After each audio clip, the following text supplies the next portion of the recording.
Good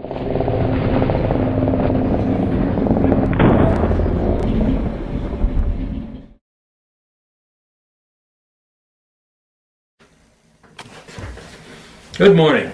We're in a basement of a two-flat on the north side of Chicago. The whole neighborhood's filled with two flats, three flats, with many, I'm sure, having steam boiler. What we're going to be talking about is a clean and check of a steam system. I have a number of students, former students with me, so you may see their legs around here or whatever.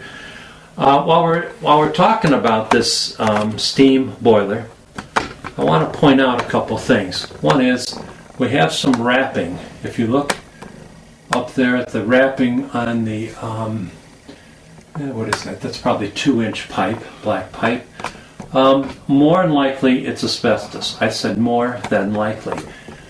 We can't say directly. As serviceman, that is not our job unless you get into asbestos abatement. So, you haven't taken a course. You can't say to be tested, so I would not scare a homeowner. But I'd still, more than likely it's the A word, asbestos. There are a number of things you can do. You can paint over it. You can encapsulate the fiber with a good paint. You can soffit it if you want to, enclose it, in other words. Or you can hire somebody to come and take it down. Certainly, if you're going to be selling the house, I wouldn't get it tested. I'd let the homeowner, the prospective homeowner, test it. Why test it beforehand? And then you have to declare it that it is asbestos. That might be a negative. It doesn't necessarily have to be a negative if you treat it with respect. So that's what I am saying. Treat that with respect. This is a steam boiler, residential steam boiler. I can look on the rating plate, and the rating plate is down here, okay? And you might not be able to see it, but it is rated for 280,000 BTUs. Right here, it says this HEA input is 280, the output is 224. There is a state mandate that once you're over 200,000 BTUs, that you should have 2 pressure switches. When this was installed, there weren't 2 put on this. This is 1 pressure switch, but they want a backup pressure switch essentially. And one of them has to be, if it does go off on the pressure switch, one of the switches has to have a manual reset, a hard lockout, if you will. Why do they want that? They want the state wants to draw attention, your boiler wants to draw attention that there's some reason why this boiler switch, this pressure switch, has opened up because of a hard lockout. Keep that in mind. Notice too, on the side while we're down here, we have, this is called an SSY.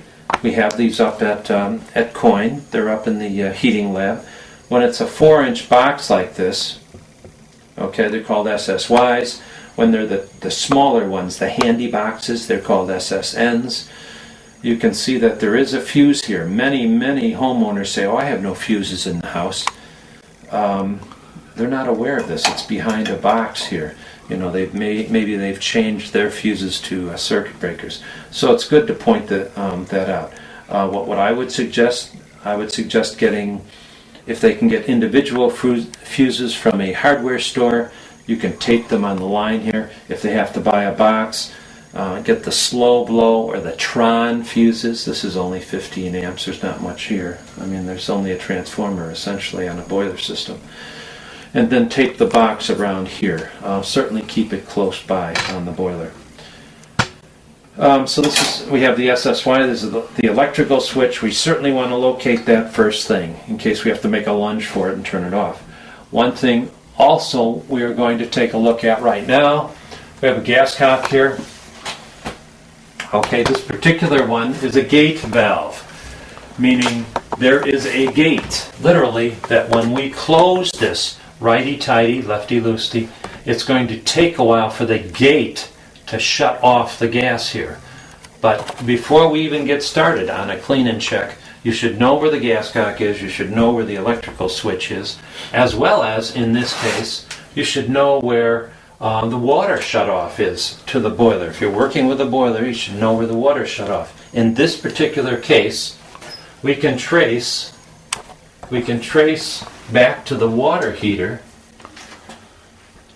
and we have a line here that comes over, you can see it up here, comes down off of a T, and there's a shutoff right there, another gate valve before our water feeder. So if I wanted to turn off the water, I could turn it off with that blue handle.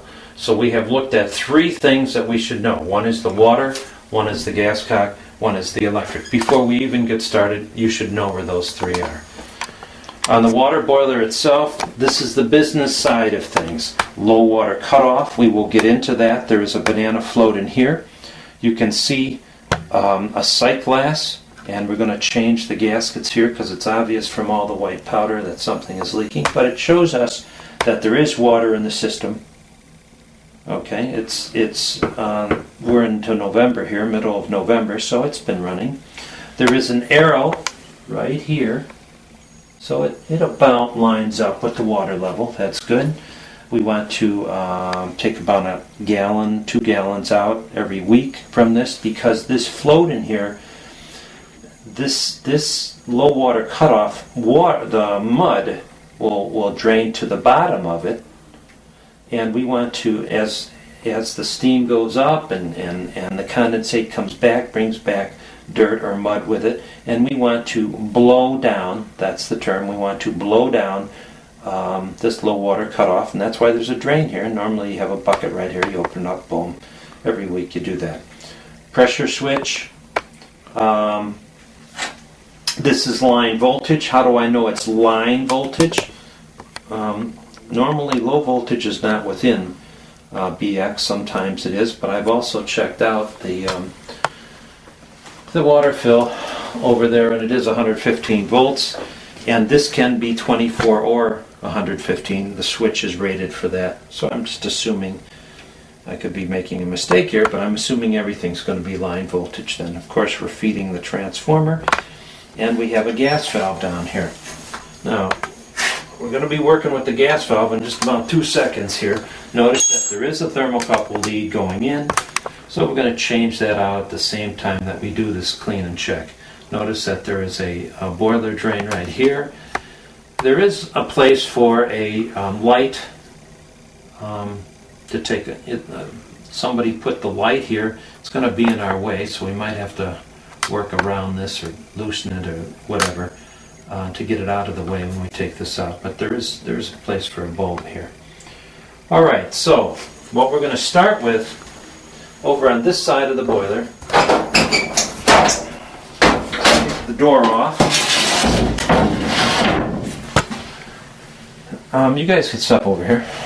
These are some students of mine. I want them to see what's going on.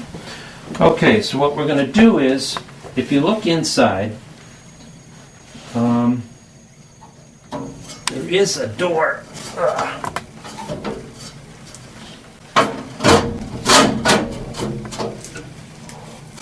Oh, I see. Okay. We have... You guys can't see too well where you are over there. I don't know what else to do though. Well, you could. I don't know. Can't get sneak around that side. Yeah. All right. This particular boiler. By the way, it's real easy to know if the boiler's good or bad. If there's water all over the floor, it's bad. Okay. With a steam boiler, sometimes you're going to see a lot of steam coming out of the chimney. Then you might want to check the boiler. It might be cracked high above the water line and steam is coming out and going outside. All right, I am taking a lot of screws out. We're going to pile the screws in one place so that there won't be a problem finding them later on. So what are you doing right now? There's a door that's screwed on. Taking the screws that's holding the door. I'm getting this door out of the way because I have to get into the the burners and the pilot light, and it was screwed in. I thought it was just hung in there, but it's not. So I'm taking this off. I've taken 2 screws off here. You can see the bracket right there that these screws are on. I hope you can see it. So I'm going to get this out of the way. Sort of. The pilot light is lit. Can you pick up the pilot light from where? No, well, I'm going to change the angle on this. Okay. All right. So we moved into position. I have turned off the pilot light, which is right there. By the way, you might want to pick up one of these mini mag lights. You can see how we can use it. I also have a cord here too, but mini mags are pretty good. All right, so we're going to work on this pilot light right now. That's one of the first things we do. The best thing you can do is get one of these open end wrenches, 7/16, 3/8. All right, this is a very handy wrench if you're working with standing pilots. So I'm going to take off the thermocouple on this end. I'm going to loosen. If you can move over here, just move over, and you can see what I'm taking that pilot line off the back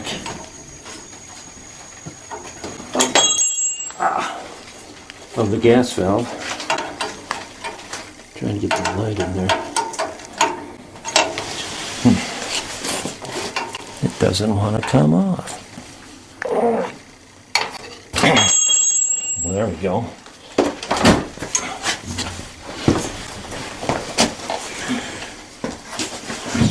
And you're talking about... I took off the thermocouple right here, and I'm getting the pilot line loose, because I'm going to take this off. You're going to see in a second, more than a second, but I am loosening that nut. There we go. See, it is loose. Right there. See how I'm unscrewing it right there? So that's coming off. And then we have to go back to the front of the boiler. There we go. Okay, so we go back.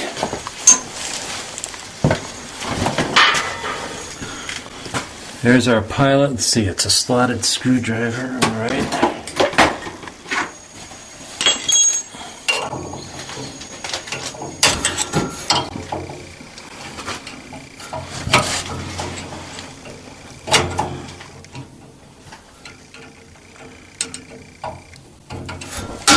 Get a bigger one.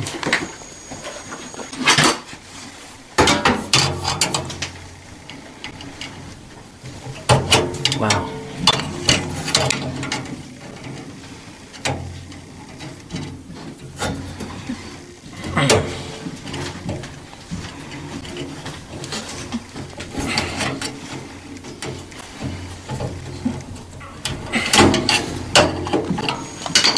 Alright, try another one. Stubborn, man. Well, and it's in a tough spot. It doesn't have to be that tight. It's not like we're keeping up.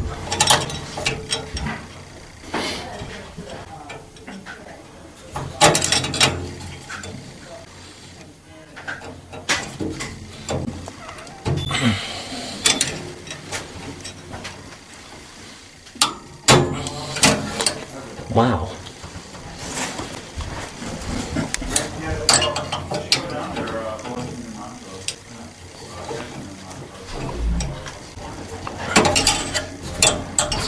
The gas manifold's right in the way. Well, let's try something else. Let's I see where we can take stubby.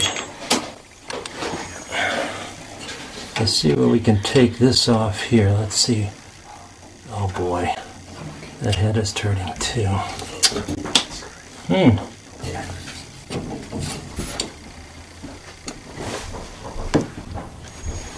I just love it when we have a challenge.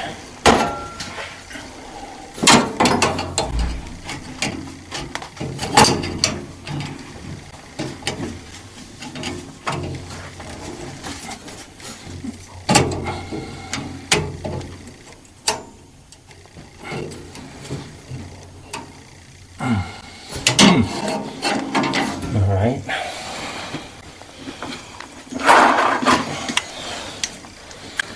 And that's the screw to the pilot. Yep.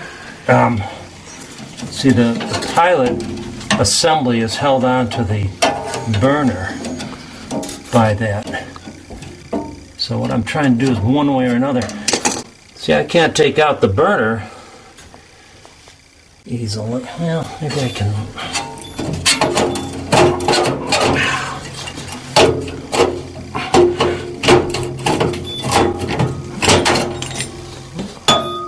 Get that out of the way, and this out of the way.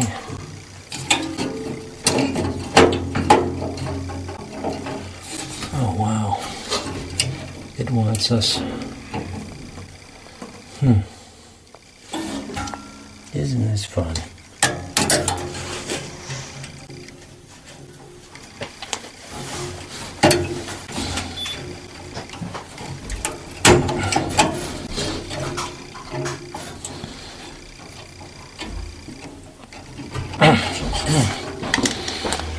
Wow, can't get either one of those. Let's see what we can do. If I can.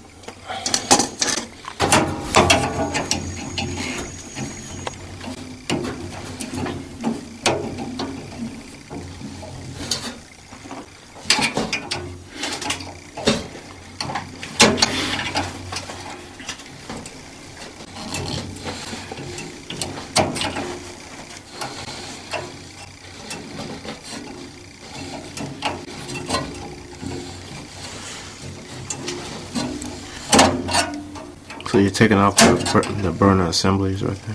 Mm-hmm.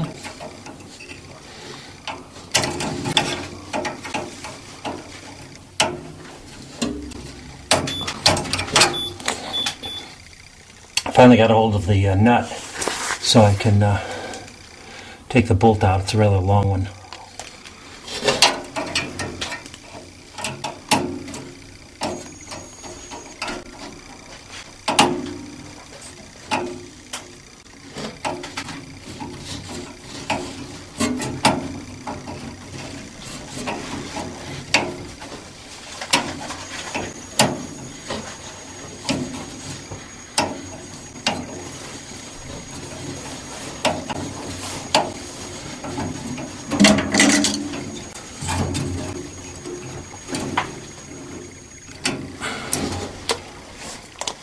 It's coming.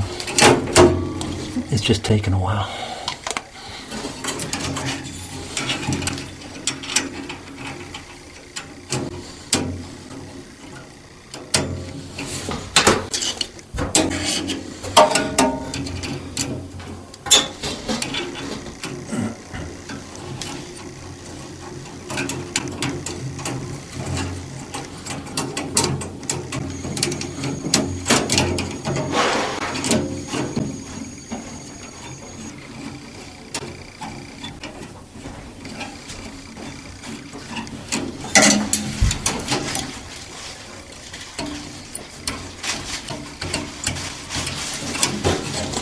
Finally. Okay. So we have the nut off the bolt.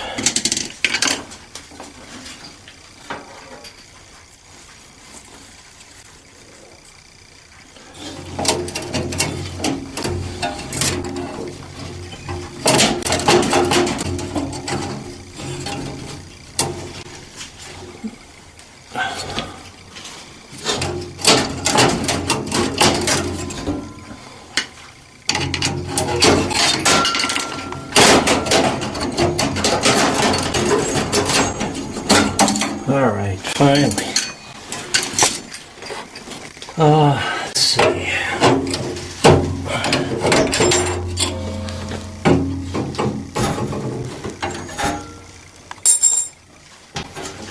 Now,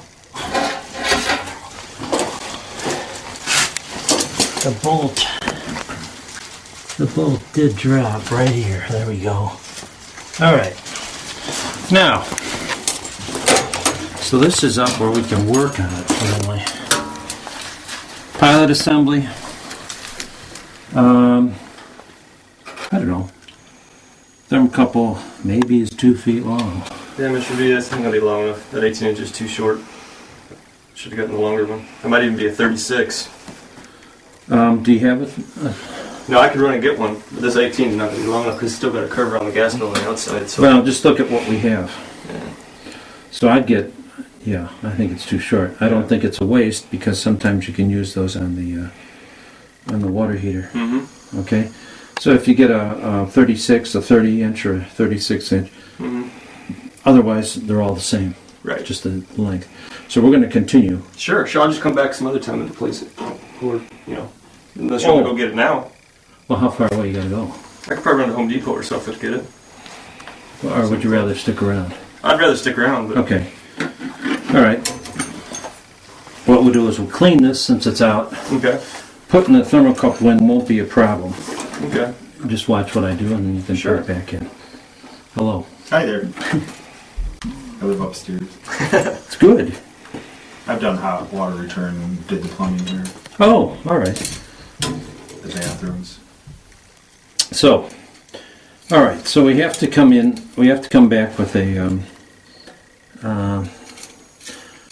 thermocouple. You can see it's pretty straightforward. They have more or less universal fittings here. We just unscrew it. It's just good practice.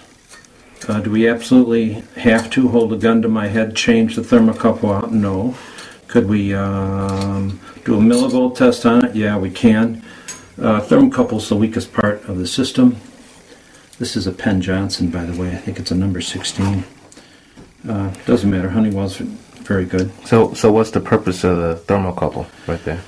Purpose of the thermocouple is that when the pilot light is lit and we heat the top 1/4 inch of the thermocouple, it develops millivolts. It develops thousandths of a volt. The way it does that, there are dissimilar metals right at the tip here. By heating them, they develop this roughly 15 to 30 millivolts. All thermocouples are made the same except for length. They develop this 15 minimum, 30 maximum millivolts, sends a signal to the gas valve saying we do have a pilot light. We can safely open up the main burners and allow main gas to come in. They do go bad. When they go bad, the pilot light won't stay lit. It'll be less than 15 millivolts. So, but it's the weakest part of the system. In general, you leave it up to the customer. I would suggest that you write down if the customer declines changing the thermocouple, make sure that you write that down if the customer declined using. While we have this out here like this, again, with our wrench, take out the pilot orifice, and that's right here. So what we can do is grab this thing,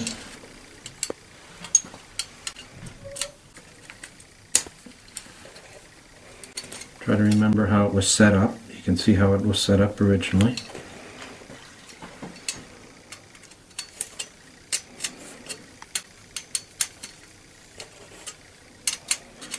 When you are working with pilot assemblies and gas valves, make sure you save all of the new nuts, these nuts. You will need them later on. And the fair rules that come with them. I'll show you in a second what a fair rule is.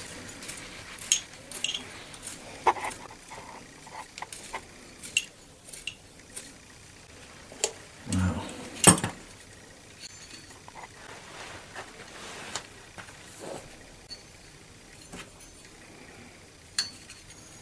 Thing just doesn't want to let go. Come on.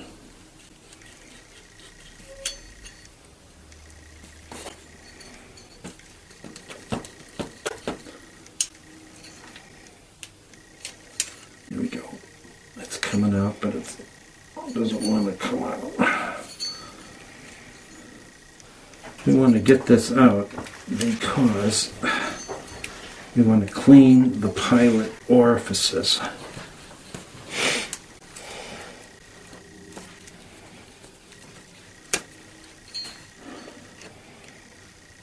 Well, that is really in there. This is not unusual, guys, that have this trouble. See, that's that. Remember I talked about the fair, there we go.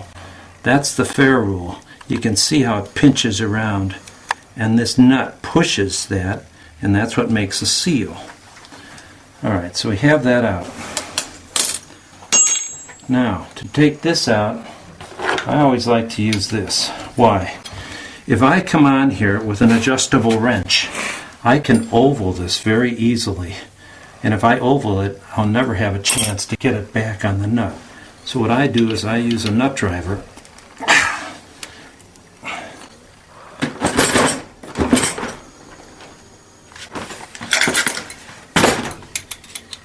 I use a nut driver, grab the body. Oh, wow! Alright.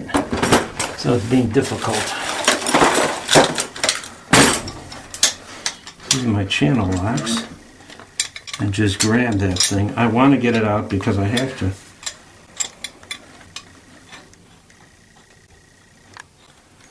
I have to clean those pilot orifices. I could have a brand new thermocouple if I'm not getting enough pilot gas. There we go.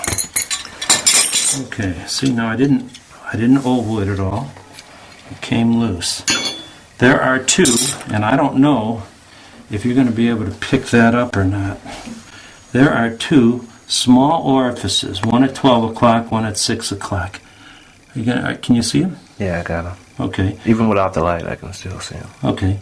We're going to clean that out mechanically. Just blowing through it is not enough, so we want to clean it out mechanically. So, what I do is, I carry stranded wire. Whenever I come across some stranded wire, I just hang on to it. And then I have to thread the needle. And the older I get, the smaller the holes get. Okay, there's one. Boom, boom, boom. Now, natural gas is a very clean burning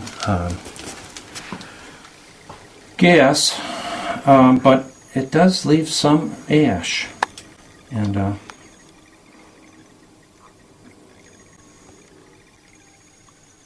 I might add, you might want to think about carrying a couple of these on your truck. It's a just-in-case situation. Just in case you need it on a Sunday night. Okay. Now, are those universal on most pilots? Yes. Okay. Yes, they are. Because they have to carry a certain... Now I blow it out because I've loosened the ash.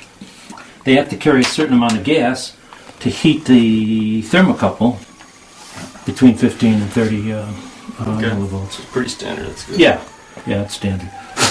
You're also going to have to carry a couple pilot assemblies. This particular one, you can see, is a 3. One to the one side, one to the other, and one to the middle to hit there. You can get 2, you can get single ones. Just get one of each. You should have them on the truck at the beginning of the heating season, October, September, you pick them up. Okay, so, nothing special here. We've cleaned this out. We're going to put this back. Now, I don't have to really torque this hard. I mean, I don't, in other words, I don't have to get my wrench on it to do it. It will hold the gas pressure because the gas is going up here. Okay. Fair rule and our nut.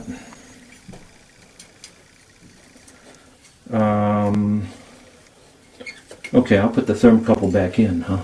You know, I mean, you're not going to do it today, right? No. Okay. Very soon, they're probably about the same time I'll come back and do that return pipe. Oh, that's right. We had talked about that. Mm-hmm.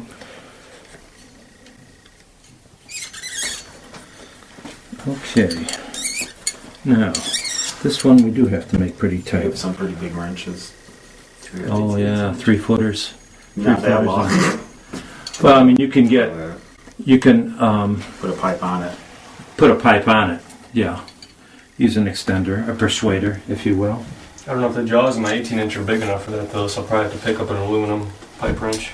Yeah. You're gonna spend some money. About this long. And, It's alright, it's something I'll end up using again, so.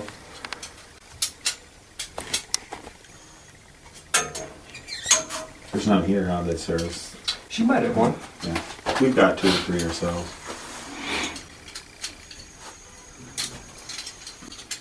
I think the good thing about this trade though is usually when you pick something up, you'll end up using it again. I don't think there's too many one-offs.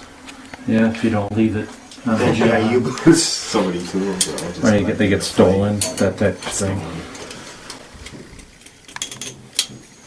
Mostly it's like you don't know if it's been stolen or you left it somewhere. It's caught in the middle. Yeah, but I would always get an aluminum one though. I mean, they hold up well and they're light. That's my suggestion. Okay. Now with those pilots, if they're working, you don't need to replace them. There's no dead giveaway. They either work or they don't, right? Correct. Well, what you can do is you can get a millivolt tester and check how the thermocouple's doing. If it's a no heat situation, you've been called back to relight a pilot light. There's got to be a reason why that pilot light blew You're getting out. between 15 and 30, your pilot's got issues. Correct. Okay. Correct.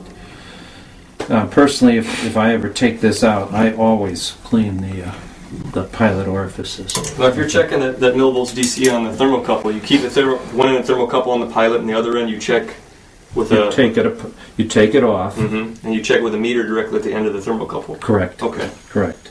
Remember I had those alligator clips in Mhm. class? I think I showed you guys that, didn't I? Mm-hmm.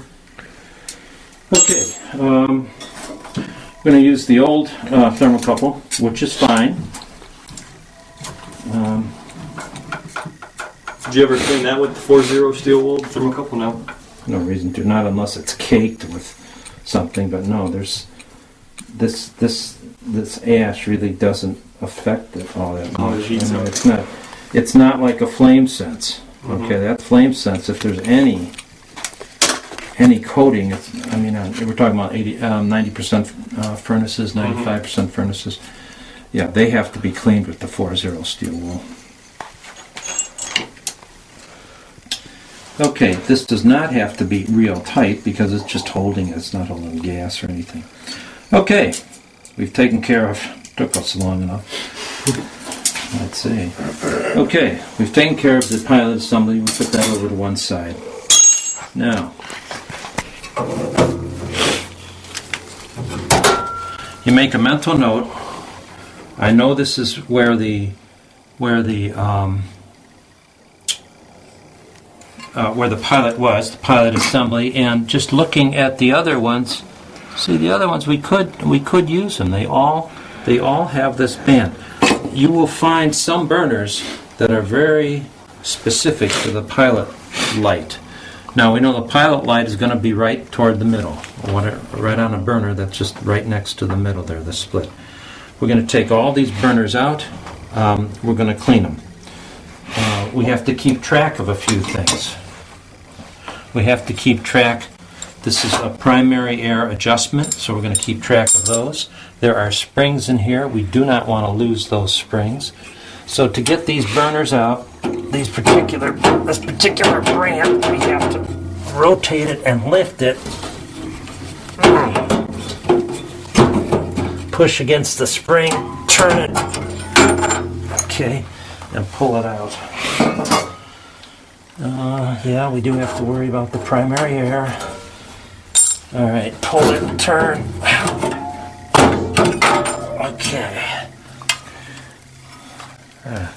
Before we get too heavy with the details, we're almost run out of batteries here. Got about 3 minutes. Oh, we do? Mm-hmm. Okay. Why don't we close off for a second then? Let's put new batteries in. All right.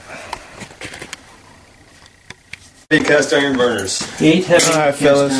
All right, we're going to start up again? Yeah, we're live. We're doing it. Okay. We're going. All right, so we're in the middle of taking out burners. Pull against the burner, twist it. And it does come out. There we go. We've been collecting our primary air shutters. Now each boiler is going to be different on how to get the burners out. This particular one is being real difficult. There we go. Let's see, here's another one. 2 more. push back against the spring, rotate this particular burner, pops out.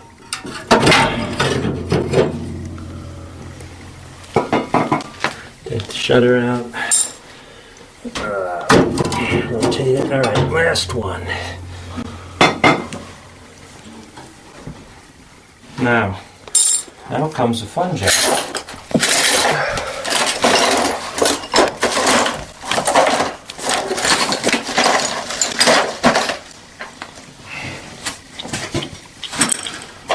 There we go. Okay. These are actually torch tip cleaners. You can get them, Sears has them, but you can get them from a welding supply place. Why do I want to have them? Why do I like these particular ones as opposed to just some old wire? Okay, I can get in here and clean them. You can see how the lines are here to actually clean the inside of those tips. So, what I have to do is, yes, boys and girls, clean. You can see how they can get clogged here. See, you can see. Wow, there's a lot in there. Patience, grasshopper. Oh yeah. You know what I'm going to do is I'm going to get the next size smaller. I'm having good luck, but once you get going on it, it's really not too bad. You can crank it out. See, we'll do it. How often do you want to do this type of maintenance? You have an interesting question because I used to way back when I used to talk about the company line and say, of course you got to have a clean and check done heating and air conditioning once a year. Bring us out in May for air conditioning. Bring us out in September for heating. But over the years, air conditioning does not really relate to safety as such. I mean, if you don't have a clean and check done, what's the worst that can happen? No cool. Unless, grandma's living with you. That's really not a safety issue. But when you're working with boilers and furnaces, you're working with natural gas. No, you're recording right now. Go ahead. Okay, we continue with cleaning these burners. I'm halfway done, roughly. Why are we doing this? Well, we want these to have a tongue of flame out of each one. And the ones that seem to be dirty the most are the ones closest to the front of the boiler. In other words, down here. If they don't light, we can have what a former teacher of mine called the puff bath. All right, delayed ignition. We don't want that. So we're spending some time here. Yes, it's more patience than time. See, they are getting tighter and tighter to do. So you just take your time, and it can clean out. It takes time, but it can be done. See? Okay, we tap it out here. You can see what we've done in the past. All the flakes and everything like that. All right, keep going.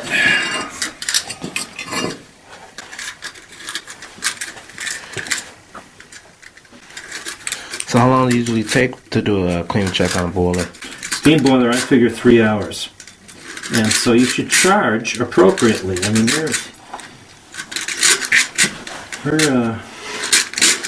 we've spent, I don't know, air time, it's probably, an hour now. And all we've done is get these burners out. But that's normal. It can be a problem. Especially on these old systems. Oh, yeah. Have plenty of time to get set in there. Yeah, the screws get rusty, etc. And it's not standardized. I mean, for instance, an 80% furnace as opposed to a boiler, they've gotten standardized, so it's pretty quick. I can do an 80% furnace in 45 minutes and do the job, not skimp on anything. So, you should charge appropriately.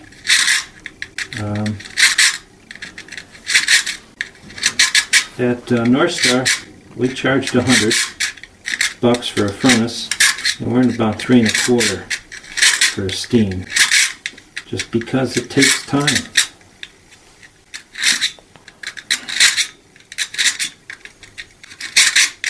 I would strongly suggest that you guys go to all the seminars you can on steam boilers. The boomers, like me, are retiring. Somebody's got to take our place. And it is true that these 2 flats and 3 flats are being converted to forced air because people want air conditioning. That is true. However, why am I here? I'm here because the guy who used to take care of this retired. Nobody else around. They didn't know anybody. So there are plenty of these places in Chicago. You think you know steam, and then they'll throw a curve at you about steam, but residential steam, commercial steam's still around and continues to be in these big buildings, etc. But residential steam's a dead animal. They don't put anything new in. But there are plenty of these boilers. You will make good money. If you do a good job, you will make good money. Why? Because you'll get a rep. And quite frankly, the little old ladies talk to each other and say, "Hey, I have Joe over here who's a good boiler man. Why don't you think about it? You know, so your card gets passed around." So if you can pay attention to seminars, Abel just had one a couple weeks ago. I found that out. It was like the week before we went up there. Hey, you gotta have a seminar? Yeah, we had it last week. And it was overbooked, right? That's what he said. He said that it turned people away. What was the guy's name that was doing it? He said the name, and it seemed like someone pretty well known. Dennis Malloy. Yeah. And, you know, he's one of those guys who is an advisor, you know. I believe he's with Peerless Boiler. Okay, we're coming to the end of this one, but these things...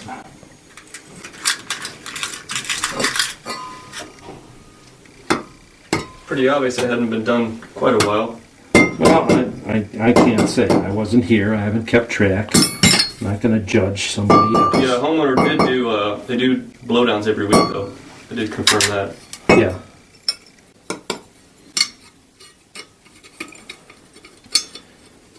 How hard is it to find a residential boiler manufacturer? A lot of them closed down. Oh no, Bob McLean's around, Peerless is around. There are plenty of manufacturers still. I mean, plenty meaning maybe 10, 5 very popular ones. So that's not a problem.